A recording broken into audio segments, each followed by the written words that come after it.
I just kind of remember thinking, really, God, you're going to take this from him now? Like at this pivotal moment in his life. In 2022, Parker Byrd was one of the nation's top high school shortstops. As an 8th grader, he committed to play baseball at Eastern Carolina University and dreamed of playing in the big leagues. He committed when he was 14 years old. He hadn't even played a high school baseball game yet. We didn't know how far he would go in it, but we know that he was going to play baseball for a very long time. Before he was ever born, Parker's parents committed to raising him in a godly home. We've prayed so hard for Parker. You know, we had trouble getting pregnant to begin with, and I can just remember praying one night saying, hey, God, if you give us a baby, we'll bring him to you and we'll raise him in church and he would know who you are. As Parker's high school career ended, he signed full scholarship papers ready for his future at ECU.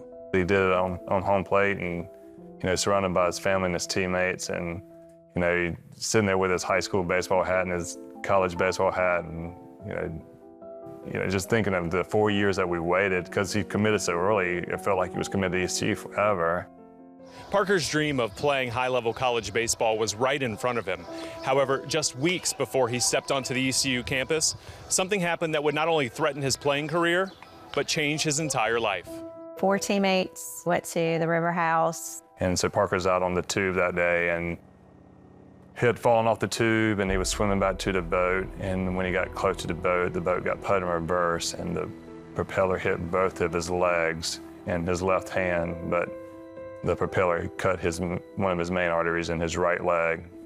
With his life hanging in the balance, Parker was life-flighted to ECU Hospital in Greenville.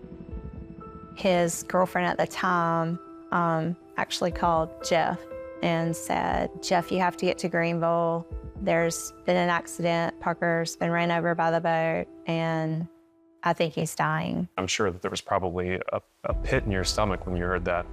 I'm driving so hard down 95 because, you know, I'm like, I gotta get there before he dies. You know, they're all in the car like, slow down, but all I could think about, like, well, if I don't make it, we've pretty much prayed the whole way there. I mean, like, the whole way when we were just, please God be with him, you know, please God save him. The Byrds arrived at the hospital and spoke with Parker's surgeon. The good news was Parker was alive. The bad news, without an amputation of his right leg, Parker could face infection, kidney and pulmonary failure, possibly death. Jeff and Mitzi mourned their son's future in baseball, but remembered something greater. You know, I was pretty angry, you know, with God. Because I'm like, you know, he was such a good kid. You know, he never went out. He never caused trouble. He was just a really good kid. And this is his reward. And I just remember one night just thinking about Jesus hanging on the cross. And that's God's son. If Jesus can hang on a cross, and that's God's son, that cannot expect things to not happen to us.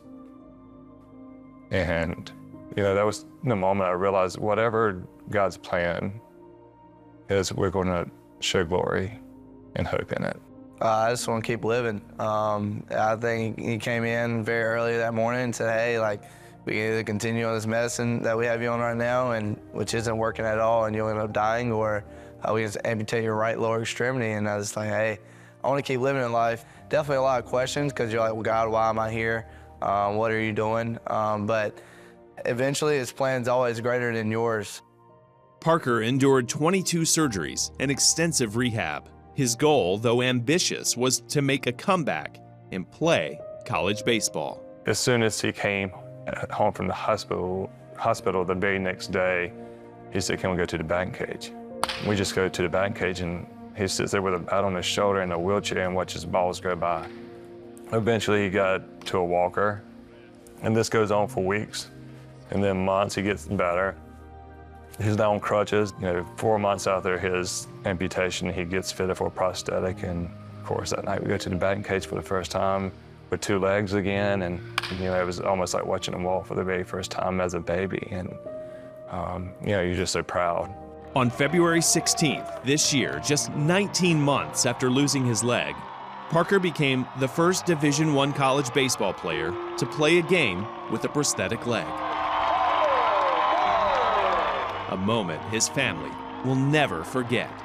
I just burst into tears. Like, you could just see from the very first time he sat in a wheelchair to that moment, running to first base, that you never once thought he was going to walk again. To see him walk to first base was a miracle.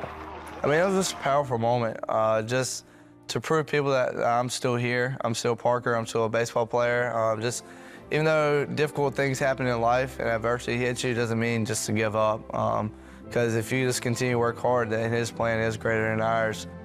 First of all, God never leaves us. He's always with us. Even when you feel that he's not there and you feel alone, he's still there, he's still working, he's carrying you through it. I realized that his plan is greater than mine because I thought I had my whole life planned out, go to college and go to MLB and just be a great baseball player, but life's much bigger than just baseball. God's always there, that even in your darkest times or in the valley, that he's still working. You may not see it at the time, and it may be very foggy to you at the time, but that his mercy's still there, that he still has a plan for you, that he's giving you that trial just so you can lean closer to him